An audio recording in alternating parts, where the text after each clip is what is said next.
ದೃಶ್ಯಾವಳಿಯಲ್ಲಿ ಕೂಡ ಗಮನಿಸ್ತಾ ಇದ್ರಿ, ಕಾರಿನ ಚಾಲಕನ ಕೂರುವಂಥ ಜಾಗದಲ್ಲಿ ಇದು ಫೈರಿಂಗ್ ಆಗಿದೆ.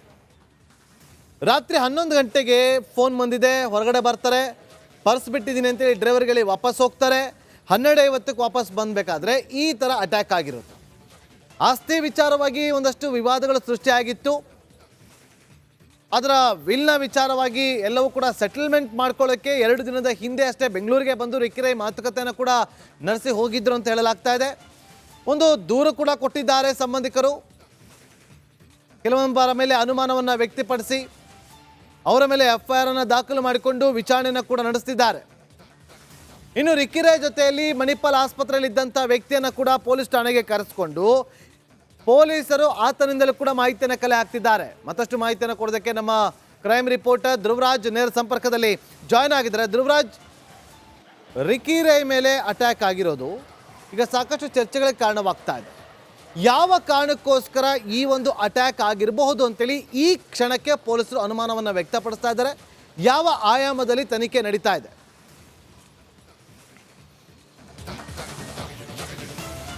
ಎಸ್ ನಾಗೇಂದ್ರ, ಮುಖ್ಯವಾಗಿ ನಿನ್ನೆ ರಾತ್ರಿ 12:30 ಸುಮಾರಿಗೆ ನಡೆದಂತಹ ಗುಂಡಿನ ದಾಳಿ ಏನಿದೆ ಅದಕ್ಕೆ ಸಂಬಂಧಪಟ್ಟ ಹಾಗೆ ಈಗಾಗಲೇ FIR ಕೂಡ ದಾಖಲಾಗಿದೆ.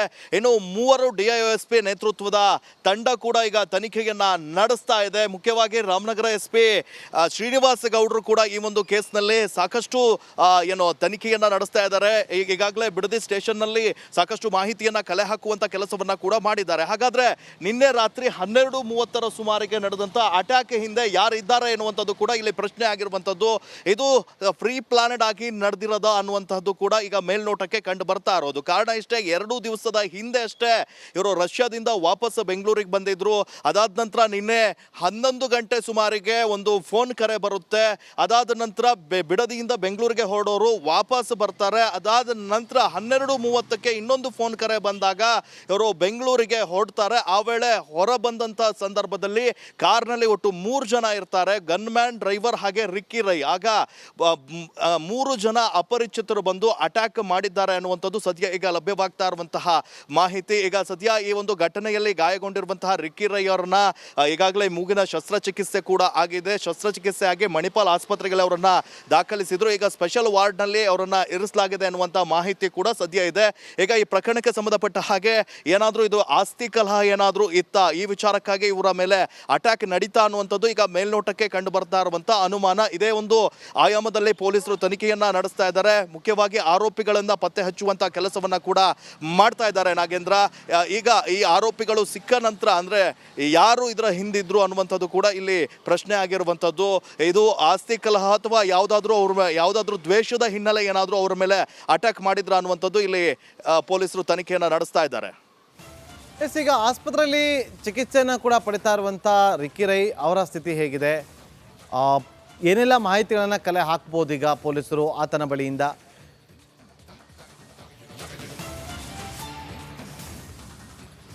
ನಾಗೇಂದ್ರ, ಈಗ ಸದ್ಯ ಮೂಗಿನ ಶಸ್ತ್ರಚಿಕಿತ್ಸೆ ಮುಗಿದಿದೆ. ಈಗ ಅವರನ್ನ ಸ್ಪೆಷಲ್ ವಾರ್ಡ್ ನಲ್ಲಿ ಇರಿಸಲಾಗಿದೆ. ಮುಖ್ಯವಾಗಿ ಮೂಗಿನ ಶಸ್ತ್ರಚಿಕಿತ್ಸೆ ಆದಂತ ಕಾರಣಕ್ಕಾಗಿ ಅವರ ಬಳಿ ಯಾವುದೇ ಹೇಳಿಕೆಯನ್ನ ದಾಖಲಿಸಿಕೊಳ್ಳಲಿಕ್ಕೆ ಸಾಧ್ಯವಿಲ್ಲ.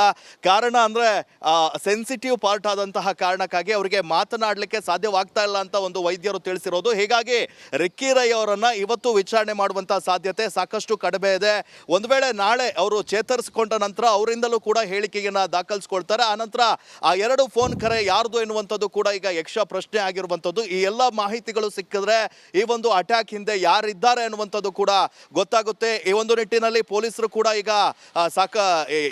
ಯಾರ ಮೇಲೆ ಅನುಮಾನ ಇದೆ, ಅಲ್ಲದೆ ರಿಕ್ಕಿ ರೈ ಜೊತೆಯಲ್ಲಿ ಇದ್ದವ್ರು ಯಾರು ಎಲ್ಲರನ್ನ ಕೂಡ ಈಗ ವಿಚಾರಣೆಯನ್ನ ಕೂಡ ನಡೆಸಿದ್ದಾರೆ. ಇನ್ನು ನಾಳೆ ಇವರನ್ನ ರಿಕ್ಕಿ ರೈ ವಿಚಾರಣೆ ನಡೆಸುವಂತ ಸಾಧ್ಯತೆಗಳು ಸಾಕಷ್ಟಿದ್ದಾವೆ ನಾಗೇಂದ್ರ. ಥ್ಯಾಂಕ್ ಯು ಧ್ರುವರಾಜ್, ನಿಮ್ಮೆಲ್ಲ ಮಾಹಿತಿಗಾಗಿ. ದೃಶ್ಯಾವಳಿಯಲ್ಲಿ ಕೂಡ ಗಮನಿಸ್ತಾ ಇದ್ರಿ, ಕಾರಿನ ಚಾಲಕನ ಕೂರುವಂಥ ಜಾಗದಲ್ಲಿ ಇದು ಫೈರಿಂಗ್ ಆಗಿದೆ. ರಾತ್ರಿ 11 ಗಂಟೆಗೆ ಫೋನ್ ಬಂದಿದೆ, ಹೊರಗಡೆ ಬರ್ತಾರೆ, ಪರ್ಸ್ ಬಿಟ್ಟಿದ್ದೀನಿ ಅಂತೇಳಿ ಡ್ರೈವರ್ಗಳಿಗೆ ವಾಪಸ್ ಹೋಗ್ತಾರೆ. 12:50ಕ್ಕೆ ವಾಪಸ್ ಬಂದಬೇಕಾದ್ರೆ ಈ ಥರ ಅಟ್ಯಾಕ್ ಆಗಿರೋದು. ಆಸ್ತಿ ವಿಚಾರವಾಗಿ ಒಂದಷ್ಟು ವಿವಾದಗಳು ಸೃಷ್ಟಿಯಾಗಿತ್ತು. ಅದರ ವಿಲ್ನ ವಿಚಾರವಾಗಿ ಎಲ್ಲವೂ ಕೂಡ ಸೆಟಲ್ಮೆಂಟ್ ಮಾಡ್ಕೊಳ್ಳೋಕ್ಕೆ 2 ದಿನದ ಹಿಂದೆ ಅಷ್ಟೇ ಬೆಂಗಳೂರಿಗೆ ಬಂದು ರಿಕ್ಕಿ ರೈ ಮಾತುಕತೆಯನ್ನು ಕೂಡ ನಡೆಸಿ ಹೋಗಿದ್ರು ಅಂತ ಹೇಳಲಾಗ್ತಾ ಇದೆ. ಒಂದು ದೂರು ಕೂಡ ಕೊಟ್ಟಿದ್ದಾರೆ ಸಂಬಂಧಿಕರು. ಕೆಲವೊಬ್ಬರ ಮೇಲೆ ಅನುಮಾನವನ್ನು ವ್ಯಕ್ತಪಡಿಸಿ ಅವರ ಮೇಲೆ FIR ಅನ್ನು ದಾಖಲು ಮಾಡಿಕೊಂಡು ವಿಚಾರಣೆಯನ್ನು ಕೂಡ ನಡೆಸ್ತಿದ್ದಾರೆ. ಇನ್ನು ರಿಕ್ಕಿ ರೈ ಜೊತೆಯಲ್ಲಿ ಮಣಿಪಾಲ್ ಆಸ್ಪತ್ರೆಯಲ್ಲಿ ಇದ್ದಂಥ ವ್ಯಕ್ತಿಯನ್ನು ಕೂಡ ಪೊಲೀಸ್ ಠಾಣೆಗೆ ಕರೆಸಿಕೊಂಡು ಪೊಲೀಸರು ಆತನಿಂದಲೂ ಕೂಡ ಮಾಹಿತಿಯನ್ನು ಕಲೆ ಹಾಕ್ತಿದ್ದಾರೆ. ಮತ್ತಷ್ಟು ಮಾಹಿತಿಯನ್ನು ಕೊಡೋದಕ್ಕೆ ನಮ್ಮ ಕ್ರೈಮ್ ರಿಪೋರ್ಟರ್ ಧ್ರುವರಾಜ್ ನೇರ ಸಂಪರ್ಕದಲ್ಲಿ ಜಾಯ್ನ್ ಆಗಿದ್ದಾರೆ. ಧ್ರುವರಾಜ್, ರಿಕ್ಕಿ ರೈ ಮೇಲೆ ಅಟ್ಯಾಕ್ ಆಗಿರೋದು ಈಗ ಸಾಕಷ್ಟು ಚರ್ಚೆಗಳಿಗೆ ಕಾರಣವಾಗ್ತಾ ಇದೆ. ಯಾವ ಕಾರಣಕ್ಕೋಸ್ಕರ ಈ ಒಂದು ಅಟ್ಯಾಕ್ ಆಗಿರಬಹುದು ಅಂತೇಳಿ ಈ ಕ್ಷಣಕ್ಕೆ ಪೊಲೀಸರು ಅನುಮಾನವನ್ನು ವ್ಯಕ್ತಪಡಿಸ್ತಾ ಇದ್ದಾರೆ. ಯಾವ ಆಯಾಮದಲ್ಲಿ ತನಿಖೆ ನಡೀತಾ ಇದೆ?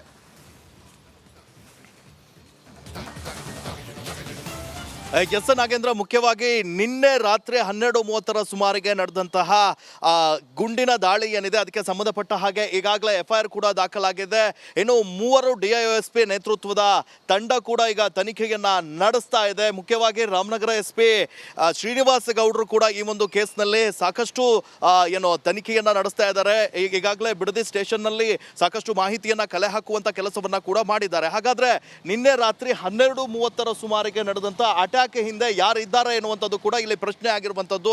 ಇದು ಪ್ರೀ ಪ್ಲಾನೆಡ್ ಆಗಿ ನಡೆದಿರೋದ ಅನ್ನುವಂಥದ್ದು ಕೂಡ ಈಗ ಮೇಲ್ನೋಟಕ್ಕೆ ಕಂಡು ಬರ್ತಾ ಇರೋದು. ಕಾರಣ ಇಷ್ಟೇ, 2 ದಿವಸದ ಹಿಂದೆ ಅಷ್ಟೇ ಇವರು ರಷ್ಯಾದಿಂದ ವಾಪಸ್ ಬೆಂಗಳೂರಿಗೆ ಬಂದಿದ್ರು.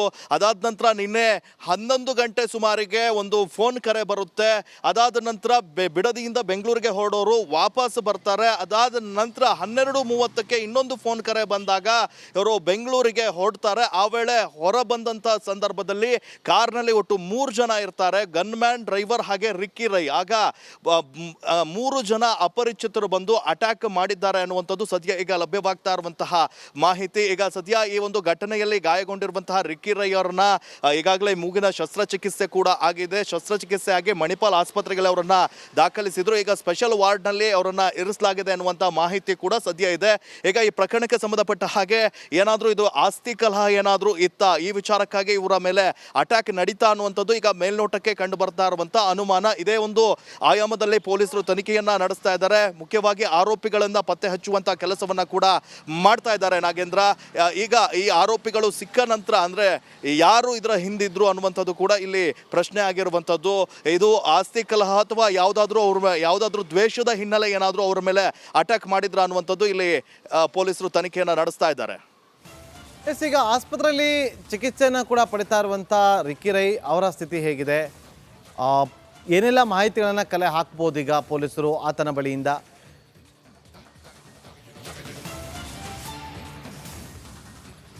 ನಾಗೇಂದ್ರ, ಈಗ ಸದ್ಯ ಮೂಗಿನ ಶಸ್ತ್ರಚಿಕಿತ್ಸೆ ಮುಗಿದಿದೆ. ಈಗ ಅವರನ್ನ ಸ್ಪೆಷಲ್ ವಾರ್ಡ್ ನಲ್ಲಿ ಇರಿಸಲಾಗಿದೆ. ಮುಖ್ಯವಾಗಿ ಮೂಗಿನ ಶಸ್ತ್ರಚಿಕಿತ್ಸೆ ಆದಂತಹ ಕಾರಣಕ್ಕಾಗಿ ಅವರ ಬಳಿ ಯಾವುದೇ ಹೇಳಿಕೆಯನ್ನ ದಾಖಲಿಸಿಕೊಳ್ಳಲಿಕ್ಕೆ ಸಾಧ್ಯವಿಲ್ಲ. ಕಾರಣ ಅಂದ್ರೆ ಸೆನ್ಸಿಟಿವ್ ಪಾರ್ಟ್ ಆದಂತಹ ಕಾರಣಕ್ಕಾಗಿ ಅವರಿಗೆ ಮಾತನಾಡಲಿಕ್ಕೆ ಸಾಧ್ಯ